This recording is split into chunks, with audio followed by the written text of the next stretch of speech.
what we find is that most people everywhere, not just old men, not just women, not just the other people that are outside this demographic, most people are not really interested in doing hard stuff that will have an effect on their health. Most people would rather have a pill. Most people would rather take glucophage than do squats and deadlifts. And as tragic as that is to you and I, that is the case. That is the case. Most people would rather just take the pill. Most people would rather shoot insulin because it's just so easy to do. You only have to stick yourself 2 or 3 times a day.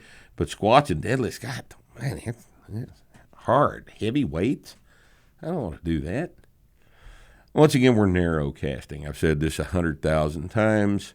We are broadcasting with this podcast, with Starting Strength Radio broadcasts, but those of you that will receive the message, those of you that actually are listening to what we're saying and doing it, are a narrow subset of the general population. And I'm afraid it's always going to be that way, human nature being what it is. I'm afraid that's the way it's always going to be. So there's really not anything we can do about the metrics necessary for a starting strength gym targeted to 60 plus.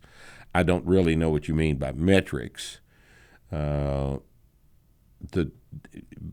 to say that every starting strength gym will be placed in a market with a significant 60 plus population, just in terms of the concentration of 60 plus in any market that's big enough to hold a starting strength gym. We're going to be there.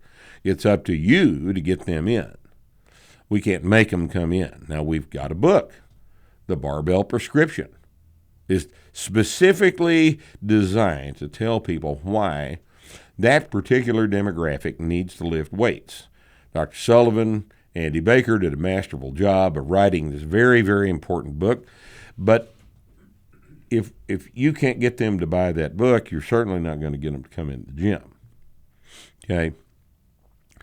I wouldn't worry about that too much. I think that eventually, as we operate these gyms in the markets we're going into, and as 62, 3, 4-year-old people start training, stop hurting, start being more mobile, stop getting sick, stop getting diabetes, stop doing all the things that their sedentary buddies are continuing to do so successfully, that the light will come on for a few of them, but not most of them.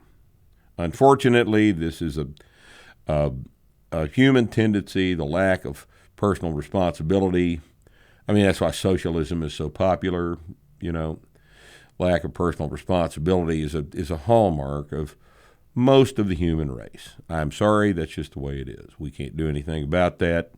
So we're just making an opportunity for people that don't feel that way. And this is going to be a great opportunity. And I think possibly over time, the attitude may begin to change once they see that what happens when you get stronger carries over into every aspect of your life. Your health, your brain, everything about it, psychologically, physically, is a net positive. But to some people, to most people, the need to get under something that's heavy and unpleasant for 30 seconds outweighs their desire for another 10 years of healthy existence on the planet. I don't know why that is, but that's nonetheless, that's the truth. Okay, let's see.